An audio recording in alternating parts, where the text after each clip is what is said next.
Selamat malam Mirsa, gestur politik yang menarik dan berbeda lagi-lagi ditunjukkan oleh Jokowi dan Megawati pada pembukaan Rakernas PDIP yang ketiga beberapa hari lalu, di mana ada momen mesra Pak Jokowi menggenggam erat tangan Megawati. Dan ini seolah-olah merubah persepsi, bahkan mungkin seolah-olah merubah dukungan Pak Jokowi yang selama ini dalam beberapa bulan terakhir mengarah ke Pak Prabowo. Seolah-olah itu teranulir begitu dengan momen, dengan gestur yang ditampilkan ke publik beberapa hari lalu. Dan tidak hanya itu, ada satu momen lagi yang juga akhirnya mengundang banyak komentar, bahkan juga multitafsir ketika Megawati menyerahkan foto yang berisi foto deklarasi Ganjar sebagai capres PDIP 21 April lalu. Di situ ada fotonya Ibu Megawati, Pak Jokowi, Mas Ganjar, Mas Prananda Prabowo dan juga Mbak Puan. Ini key people di PDIP. Apa makna yang tersirat di sini? Dan yang pasti apa yang kita saksikan di media massa tidak bisa dicerna atau ditangkap secara sederhana. Apakah saat ini kita memang menyaksikan realitas politik atau hanya sekedar dramaturgi panggung politik untuk keuntungan aktor-aktor politik? Kami akan membahasnya malam hari ini di Dua Sisi bersama saya Dwi Anggia.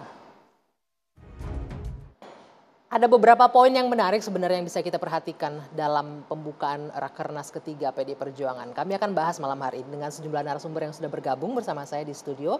Di ujung sana ada Prof. Effendi Ghazali, selamat malam. Malam Anggi, malam pemirsa. Bung Ansi Lema dari malam, PD Anggi. Perjuangan, selamat malam. Kemudian ada Andre Rosiade dari Gerindra, selamat malam. Selamat malam, Assalamualaikum warahmatullahi wabarakatuh. Waalaikumsalam. Di ujung sana ada Bung Faisal Asgaf.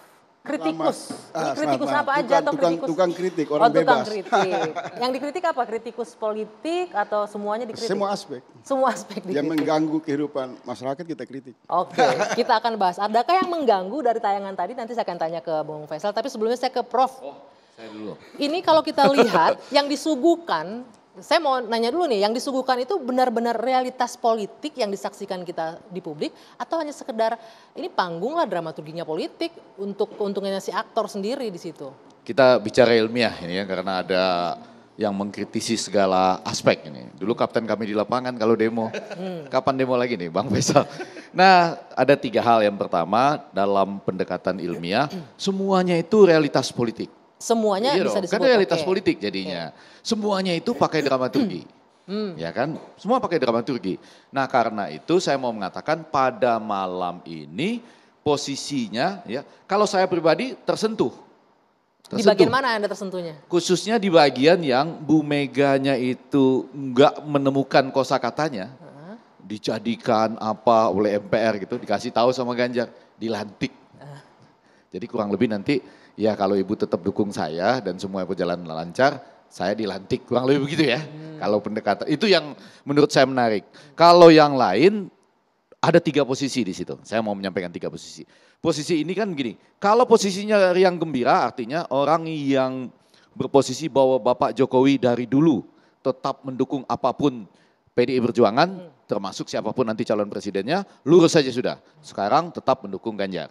Atau di tengah-tengah adalah mungkin sempat Pak Jokowi mengendorse sengaja atau tidak sengaja kandidat tertentu, sekarang seakan-akan sudah berbalik ke Ganjar.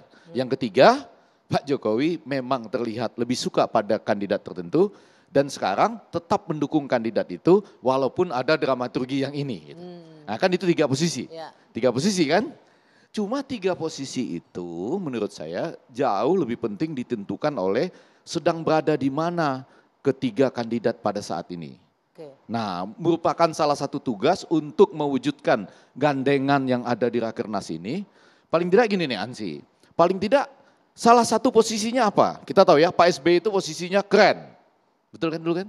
Pak SBY waktu memposisikan diri keren. Pak Jokowi rakyat, merakyat gitu ya. Kemudian sekarang yang sudah relatif ada posisinya ini nih.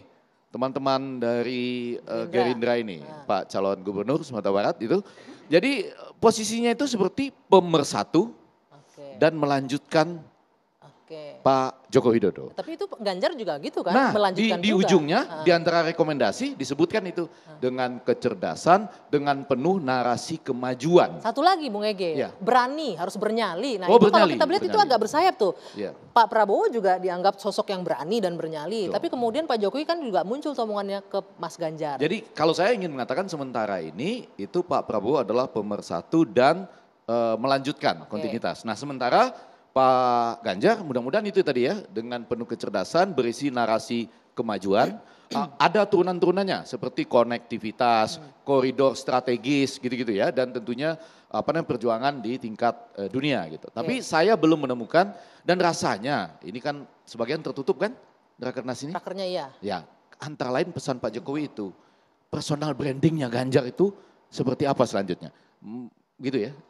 Dia tertawa berarti benar. Sebelum ke Ansi saya mau Ya. ke ini dulu ke Pak Cagup kita nih. Bung Andre, ini Pilpres, ini- nggak pilkada gubernur ini.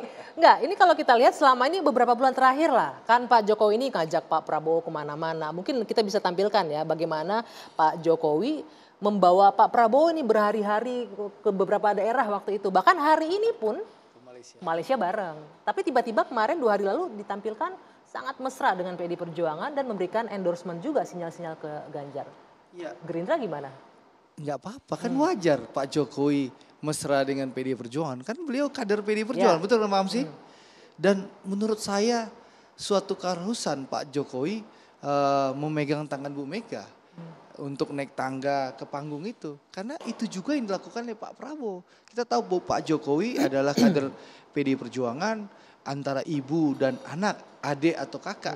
Pak Jokowi dengan Bu Mega ya.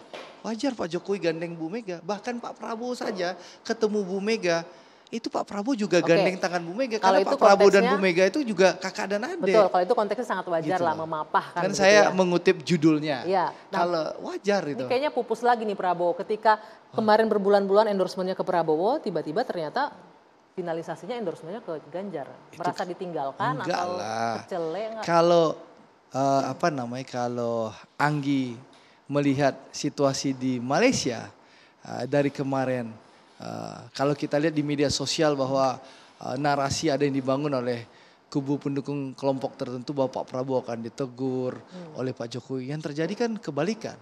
Bahkan sore-sore Pak Jokowi sampai di hotel, bagaimana kita lihat ya, begitu Ini ya, mesra, keakraban itu ya, mana videonya, tertangkap di kamera. begitu Oke. mesra, begitu lepas, begitu gembira Pak Jokowi bertemu Pak Prabowo, lepas gitu loh. Oke. Tidak perlu ada pencitraan. Bahkan ini yang lupa rakyat ya. Di saat Pak Jokowi memperkenalkan Pak Prabowo hari ini, waktu Pak Jokowi berkunjung bertemu dengan Perdana Menteri Malaysia, Dato' Anwar Ibrahim, Pak Jokowi mengenalkan deretan menteri-menteri, khusus Pak Prabowo apa yang disampaikan oleh Pak Jokowi? Pak Anwar, ini teman baiknya Pak Anwar. Nah, lalu Pak Anwar Ibrahim bilang apa? Saya kenal baik dengan Pak Prabowo. Jadi hubungannya sangat mesra, saya rasa tidak ada yang perlu dikhawatirkan. Apapun hasil pemilu kita harus sambut dengan riang dan gembira, itu Bang. Karena Pak Prabowo selalu menyampaikan, Mas Ganjar sahabat beliau, Mas Anies sahabat beliau, kita Betul. jadikan pemilu ini pemilu yang riang dan gembira. Kalau kata orang Minang, jadikanlah pemilu ini pemilu badun sana. Nah, Artinya begitu. apa? Pemilu Pemilu sana. bersaudara. Bersaudara. Iya. Pura-pura nggak tahu lagi orang Padang padahal. Bang, nah sebelum Bung Asi, ini artinya ada yang apa yang usaha apa sih yang sedang ingin ditunjukkan oleh Pak Jokowi ketika kesini oke, kesana oke. Yang Kita sebetulnya bicara itu kepatutan hanya nih. bisa dijawab oleh Bapak Joko Widodo. Dan sebetulnya kalau mau jujur saya nggak tahu, nanti saya minta Faisal juga ini menanggapi. Saya termasuk susah loh menebak apa yang ada di dalam hati Pak Prabowo. Jadi relatif di antara presiden-presiden Dari yang ada. komunikasi politik yang ingin diciptakan nggak kelihatan juga. Iya karena nggak kan terbaca. dramaturginya habis dari Rakernas Rakernas ya. gitu ya. Ada dramaturgi di Malaysia itu. Ah. Ini lepas dari soal saya setuju apa tidak soal Ya, referendum ya, ya. di Ukraina loh. Ya, itu kan soal Soal lain. solusinya Pak Prabowo ditolak itu nggak Iya, terlepas iya, dari itu soal lain ya. Oke. Itu perlu perdebatan khusus. Ya. Tapi maksud saya kan kalau orang melihat suasana di Rakernas, lalu besoknya ada suasana yang riang gembira dengan Ya. itu dari Dhanil Azhar ya. Iya, dari Itu Instagramnya. Instagramnya ya. dia. Ya kita tinggal tunggu besoknya bagaimana lagi kan kita berbicara dramaturgi. tapi barangkali tidak akan menghapus posisi-posisi yang ada sementara ini. Dia ini, Andre Rosadi, apa saja dia bahas walaupun mengatakan, ya memang harus bergandengan, harus menemani naik turun tangga. Padahal ya seakan-akan yang didukung oleh Pak Jokowi itu adalah Prabowo. Gitu kan yang ingin Anda katakan? Saya nggak mengatakan apa-apa, tapi menyampaikan gambaran yang ada, realita yang ada, Pak. Iya, realitanya memang begitu lah beberapa bulan terakhir ini. Tapi tentunya Ansi nanti akan punya nanti Ansi. Saya cuma ingin mengatakan ini saling bersaut-sautan. Menjaga momentum sambil mengecek hasil survei yang kredibel. Oke, berarti yang udah benar langkahnya Pak Jokowi udah benar kalau gitu. Menjaga momentum begitu. Tapi bagaimana dampaknya untuk dua kandidat yang lain? Nanti kita lanjutkan. Usai jeda saat lagi di Dua Sisi.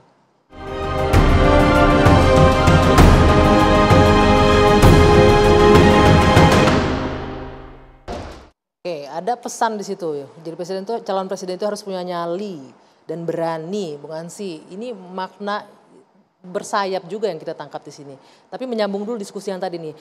Presiden Jokowi menjaga momentum kanan dan kiri. Bagaimana Anda menanggapi ini? Karena seolah-olah memberikan dukungan ke Prabowo, kemudian belakangan ke Ganjar di Rakernas PDIP kemarin. Ya, kalau saya lihat Indonesia ini adalah sebuah symbolic country. Ya, sebuah negara yang kaya dengan narasi-narasi simbolik. Dan dalam realitas politik dan juga dalam komunikasi politik nih Prof ya, ada pesan dan juga ada kesan.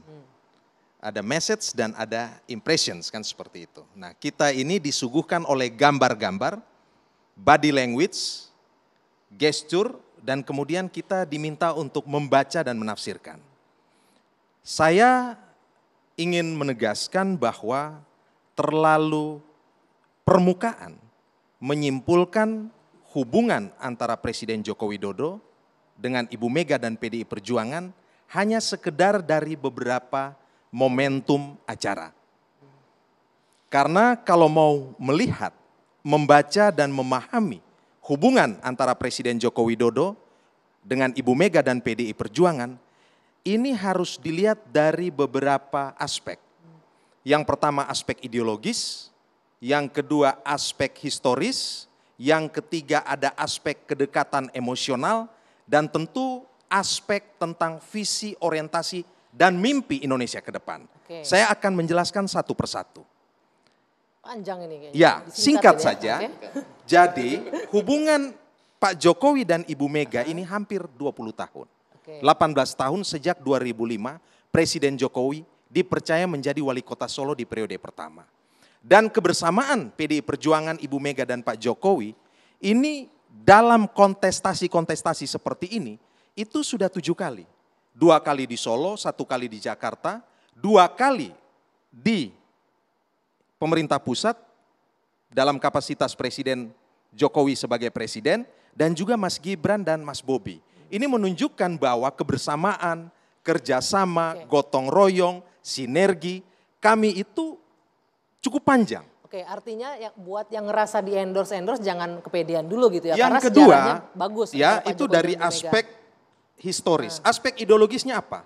Baik Ibu Mega, Presiden Joko Widodo dan Mas Ganjar ini sama-sama kader PDI Perjuangan yang dihidupi dan mendapatkan inspirasi dari pemikiran Bung Karno. Jadi konsepsi mengenai Trisakti, berdaulat dalam bidang politik, berdikari dalam bidang ekonomi, berkepribadian dalam bidang budaya, lalu nawacita Bung Karno yang diterjemahkan menjadi program pembangunan Presiden Jokowi pertama dan kedua. Ini juga nih. Ini mengikat. Enggak, ini perlu saya tegaskan. Sehingga kemudian bacaan-bacaan menyangkut pertemuan yang sifatnya temporer itu tidak bisa menegasikan sejarah jangka panjang ini. Apalagi ada cita-cita masa depan di mana PDI Perjuangan berharap Presiden Jokowi ini akan turun dengan legasi yang hebat dan akan dilanjutkan oleh Mas Ganjar Pranowo. Jadi bagi kami pertemuan kemarin itu tampak sekali betul kata Bung Andre ada ikatan emosional hubungan antara ibu dan anak begitu. Bahkan bukan cuma Pak Jokowi, Pak Prabowo dulu datang ke Tuku Umar, Ibu Mega masak nasi goreng itu. Jadi ini sesuatu yang dalam kacamata saya ini positif-positif saja, Anggi. Betul, kita tidak mengatakan ini negatif kan, Ya. tapi memberikan tontonan untuk publik yang bisa salah tafsir jadinya. Kalau Anda dari PDIP kan tahu nih secara ideologi, historical dan lain-lain. Justru jelas. itu yang harus dijelaskan kepada publik, sehingga publik ini mendapatkan informasi yang komprehensif. Oke. Yang pasti begini, Anggi, salah satu indikator untuk menafsirkan itu adalah bahwa kedekatan Ibu Mega dan Pak Jokowi itu tidak semata berdasarkan angka. Angka elektabilitas itu situasional semata. Kebersamaan ini dibangun di atas fondasi nilai atau values yang Oke. tadi saya jelaskan. Baik, Itu. boleh kalau gitu saya melihat ini artinya selama ini kedekatan dengan beberapa kandidat lainnya tidak bisa diartikan hal yang bermakna atau serius, Bung Ege, kalau Anda melihatnya. Saya cuma sedikit aja mau ngasih contoh ya, ini karena soal ideologi nih. Yang agak meleset dalam bayangan saya itu soal Israel gitu ya. Yang malam ini 00.30 nanti dia masuk semifinal loh melawan Uruguay gitu.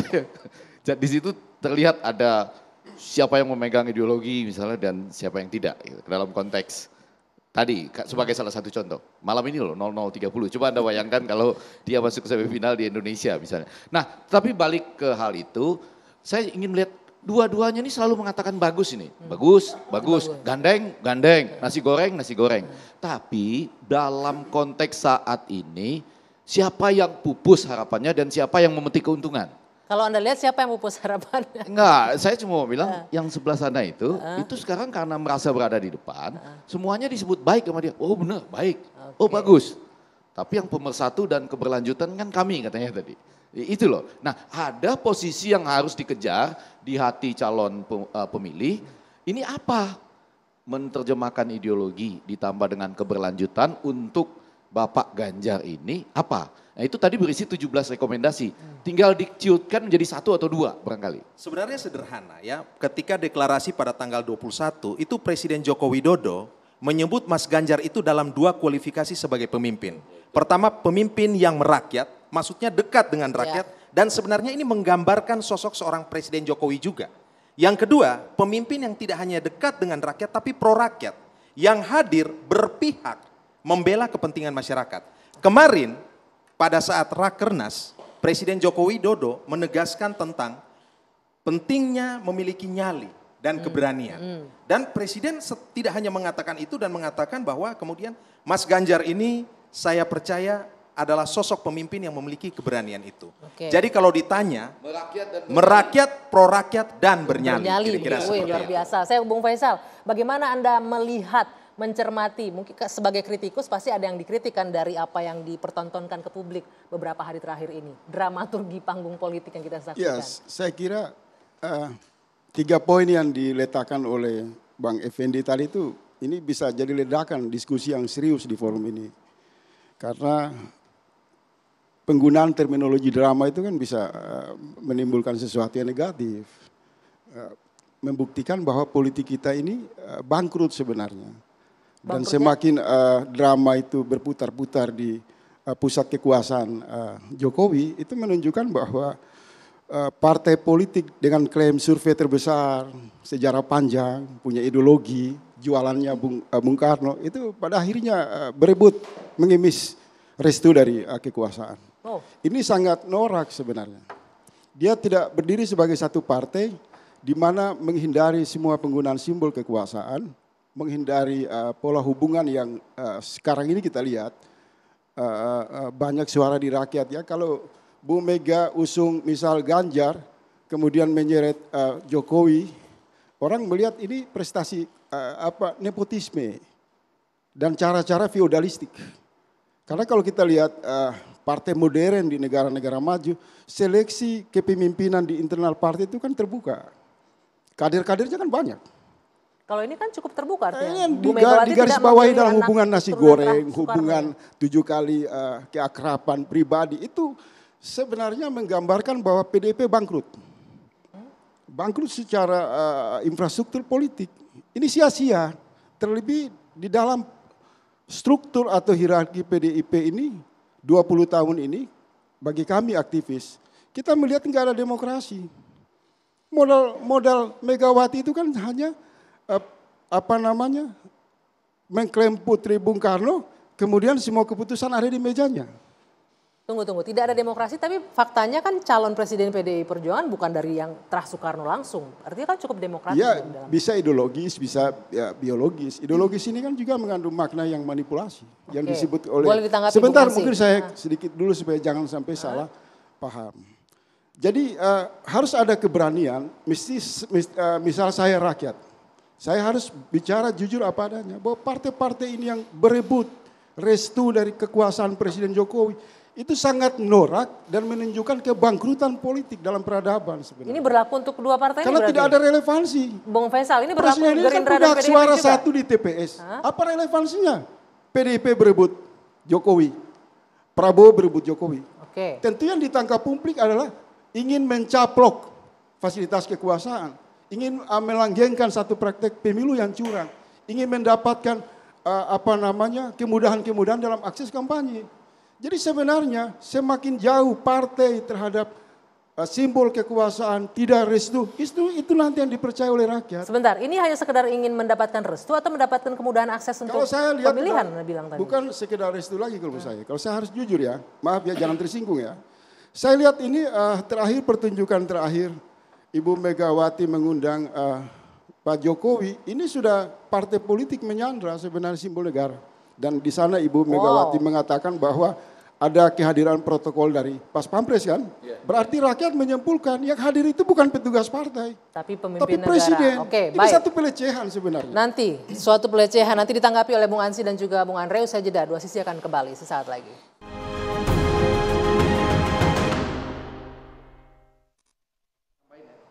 Ya. Oke, boleh ditanggapi Bung Ansy dan Bung Andre soal tadi bagaimana partai politik berebut restu kekuasaan, restu pemimpin negara ini disebutnya tadi sangat norak. Maaf saya mengutip Bung Faisal bilang sangat norak hal yang dilakukan partai saat ini. Ya, kalau melihat relasi antara Ibu Mega dan Pak Jokowi itu tidak dalam konteks minta restu atau bicara soal angka-angka. Itu bicara soal kader PDI Perjuangan yang memiliki landasan fondasi nilai ideologi yang sama dan berpikir tentang kesinambungan dan percepatan pembangunan di periode 2024, 2029 dan seterusnya. Itu konteksnya. Yang kedua, tentu Presiden Joko Widodo itu hadir dalam forum Rakernas itu dalam kapasitas sebagai kader PDI Perjuangan. Oke. Lalu ditanyakan, kok ada Pas Pampres? Ya karena beliau itu tetap adalah seorang presiden. Maka Pas Pampres hadir menjalankan tugasnya. Ya. Baru disalahkan kalau Pak Joko Widodo itu menggunakan instrumen-instrumen kekuasaan untuk melakukan abuse of power.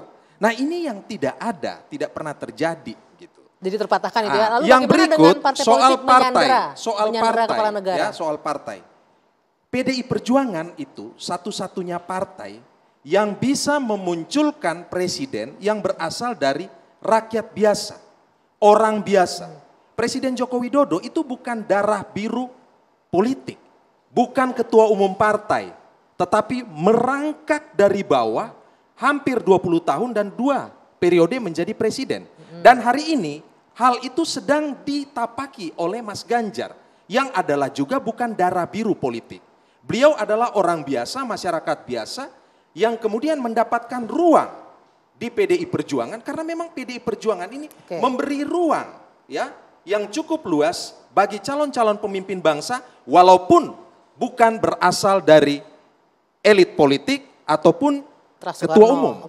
Dan terus terang ya ini semua konkret, nyata dan masyarakat bisa melihat. Oke, bagaimana respon terhadap pernyataan Bung Faisal bahwa ini adalah partai politik menyandera kepala negara di sini yang disaksikan kemarin itu? Pak Jokowi itu kader PDI Perjuangan. Oke. Ya, jadi menjadi presiden tidak menghilangkan kapasitas beliau sebagai kader PDI Perjuangan. Jangan-jangan terbalik Bung Faisal. Dan juga Ibu Mega tadi, Bang Ege, Ibu Mega kan secara tegas mengatakan, bagaimana bisa saya ngatur-ngatur presiden? Saya ini kan taat aturan. Kira-kira seperti itu secara eksplisit. Ibu Mega mengatakan itu. Saya nanti lupa jangan-jangan. Jadi bukan partai politik yang menyandera Pak Jokowi. Jangan-jangan karena partai politik mengalami kebangkrutan politik tadi. Lihat loh, mereka ini sibuk sana sini padahal mereka bisa mempersoalkan presidensial threshold misalnya. Enggak tuh, mereka sibuk nyari koalisi sini. Jangan-jangan karena mereka memposisikan diri begitu, Pak Jokowi sedang menyandera dalam tanda petik partai-partai politik. Saya tambah sedikit ya. Kalau posisi Pak Jokowi itu tidak dalam kapasitas sebagai presiden, itu kan tidak terjadi kucing-kucingan politik dari Prabowo maupun PDIP kan, yang semakin tegas, semakin jelang Pilpres ini, kan intensitas, putaran konsolidasi yang menyeret simbol, jaringan, bahkan penegasan Ibu Megawati terakhir itu berbeda dengan penjelasan-penjelasan sebelumnya. Beliau mengatakan, mana berani saya lawan presiden. Dia tidak memposisikan kehadirannya sebagai petugas partai. Artinya sudah bisa, harus jujur diakui, wibawa presiden, simbol presiden, hadir di raker itu untuk menegaskan bahwa kendali kekuasaan negara ada di tangan PDIP untuk kebutuhan memenangkan Pilpres. Tapi bagaimana konteksnya sebagai petugas partai kan mau tidak saya mau mau hadir, bicara kan? dalam persepsi yang berkembang di publik. Dan itu tidak bisa dibantah. Soal kedua, partai politik ini kan tersandra sebenarnya, yang berputar-putar di petugas partai bukan petugas partai. Sebenarnya kan panggung politik itu kan mencari simpati rakyat, turun ke bawah, terus membangun komunikasi, karena ada tanggung jawab kan, edukasi politik. Tapi kemesraan di lingkaran kekuasaan ini makin membuat rakyat muak, bangkrut ini sebenarnya. Bangkrut partai politik secara bangkrut, moral, Bung secara Andre. politik, secara etis. Nah, poin Oke. terakhir saya ingin mengirim pesan kepada Ibu Mega. Ibu Mega mesti harus percaya diri dengan partai yang usianya sudah sangat panjang, kader-kader hebat seperti Anda, itu melepaslah dari sandraan-sandraan kepentingan yang mengikat kepada istana. Sehingga rakyat juga menikmati kata yang ada pada demokrasi, yang ada pada PDIP itu bisa dilangsungkan. Tapi kalau dia semakin dekat kepada Jokowi, maka publik, saya pribadi misalnya, wah ini salah ini, partai udah jadi pembajak, sudah menjadi apa semacam. Partai sudah menjadi, sebelum Bung Andre, partai Anda sudah kira-kira jadi seperti pembajak itu. katanya dengan kondisi seperti ini. Iya, PDI Perjuangan ini adalah partai pengusung utama Presiden Joko Widodo, ya. Dan dengan demikian memiliki tanggung jawab moral untuk terus bersama-sama dengan Presiden Jokowi, ya. Apalagi Presiden Jokowi ini kan adalah kader PDI Perjuangan. Tentu Presiden Jokowi itu punya kepentingan agar kerja-kerjanya yang sudah baik terbukti dengan tingkat approval rating yang ada di atas 80%, ini kan bisa dilanjutkan. Oke. Standar kerja yang tinggi ini. Tapi jadi tunggu, saya potong, di ini sini tidak menjawab. titik Dia bilang tadi kepentingan. partai janganlah terus, harus pede dong kan sebagai partai besar dengan sejarah yang panjang. Percaya diri kami. Oke. Kami percaya diri sekali. Oke, Bung Andre, bagaimana Anda? Ini udah bangkrut kader politik segala macam ini. Jadi nggak ada yang bangkrut. Saya ingin menegaskan, kenapa Pak Prabowo berulang-ulang kali dimanapun beliau berada, beliau menyampaikan bahwa beliau ya akan melanjutkan kepemimpinan Pak Jokowi. Itu secara tegas, Pak Prabowo secara tegas di berbagai kesempatan.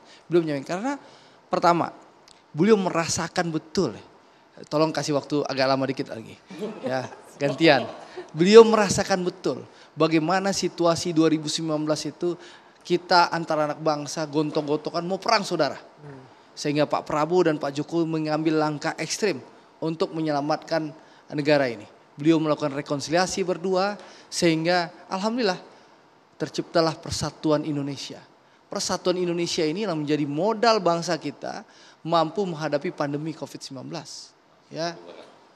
Dan persatuan ini Bang, ini modal pemerintah yang begitu besar. Di saat krisis menghantam dunia, Indonesia salah satu negara yang mampu menghadapi krisis. Oke, langsung lalu yang kedua, merespon sebentar. omongannya Bung Faisal dong. Jangan Dan Pak terlalu Prabowo berkampanye. selama 3 tahun ini melihat bahwa beliau melihat Pak Jokowi bersungguh-sungguh, bekerja keras, betul-betul untuk kepentingan bangsa dan negara. Dan itulah menjadikan sikap tegas Pak Prabowo bahwa beliau, sebentar Bang, akan melanjutkan kepemimpinan Pak Jokowi. Jadi ini bukan karena kebangkrutan, tapi ini soal nawaitu yang baik untuk membangun bangsa dan negara. Apapun orang boleh punya persepsi negatif, tapi Pak Prabowo dengan segala ketulusan beliau untuk mengabdi kepada bangsa dan negara, beliau sudah memutuskan Oke, sebentar. akan melanjutkan 1 menit aja saya, keberhasilan supaya saya kepemimpinan Pak luruskan Jokowi. Andre ini. Ya, Ini silakan, terlalu menyimpang sebenarnya. Pak Jokowi, Pak Prabowo bisa sampai ke meja atau kursi kabinet itu karena kritikan keras atau tegas kepada Jokowi. Sehingga rakyat memberikan dukungan dan kepercayaan.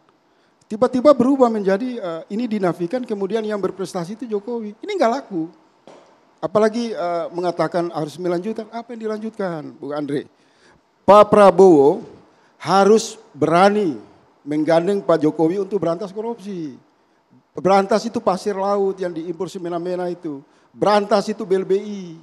Jadi sebenarnya dalam suasana kebatinan Andre itu, tolong beri saya untuk bicara atas nama Gerindra. Ada kebatinan yang sangat bergejolak melihat pengkhianatan di depan mata yang terjadi saat ini kan, di mana Megawati bukan pertama kali mengkhianati Prabowo. Perjanjian batu tulis, Pilpres 2014, Pilpres 2019, itu fakta yang tersedia. Bahwa hari ini puncaknya juga Megawati bekerjasama dengan petugas partai menjegal Prabowo. Ini menjadi bacaan diskusi di media sosial. Jadi tidak pentinglah Prabowo itu tiba-tiba memuji Jokowi dalam rangka mendapatkan dukungan rakyat. Tidak ada relevansi, Andre. Jangan hianati suara jutaan rakyat yang membawa Prabowo ke panggung kekuasaan. Bagaimana menghadapi situasi ini? Menurut saya, Pak Prabowo dan Gerindra harus mengambil tindakan tegas. Karena pengkhianatan ini kan bukan sekali. Tunggu. Batu tulis. Bung Faisal. 2014, 2019. Itu pengkhianatan. Oke, kita kasih yang dilakukan kesempatan oleh silakan Andre direspon. oleh petugas partai dan Ibu Megawati. Dan saya, Mas Lemi, saya harus Faisal, bicara sebentar. mewakili kepentingan suara kejujuran publik. Kalau saya menangkap raker PDIP hari ini, itu tidak ada sesuatu yang bisa dibanggakan. Terlebih Ibu Megawati kembali mengeluarkan pernyataan ya. Bagi mereka yang tidak Pancasilais, sebentar. Bung Faisal, saya potong. Menit. Bagi mereka yang tidak Pancasilais, silakan keluar dari Indonesia. Ini pengulangan narasi yang menurut saya tidak bagus. Akan mendapat respon dari seluruh umat Islam. Kalau Anda tidak yakin dengan Islam, Anda juga keluar dari bumi. Oke, saya minta tanggapan dari kedua belah pihak ini Allah. nanti usai jeda ya. Kita jeda dulu senak. Dua sisi akan kembali saat lagi. Tahan dulu Bung Faisal.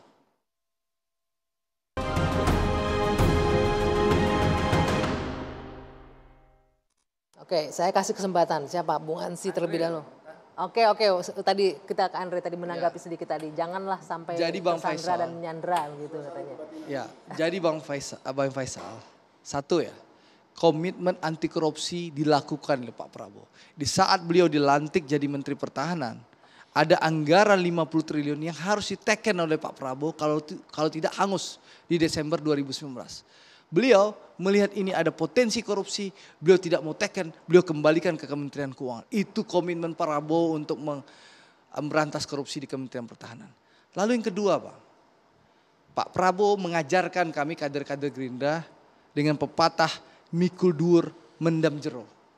Untuk kepentingan bangsa dan negara, hal-hal yang di belakang mari kita pendam, kita tatap masa depan, kita bersatu untuk kepentingan bangsa.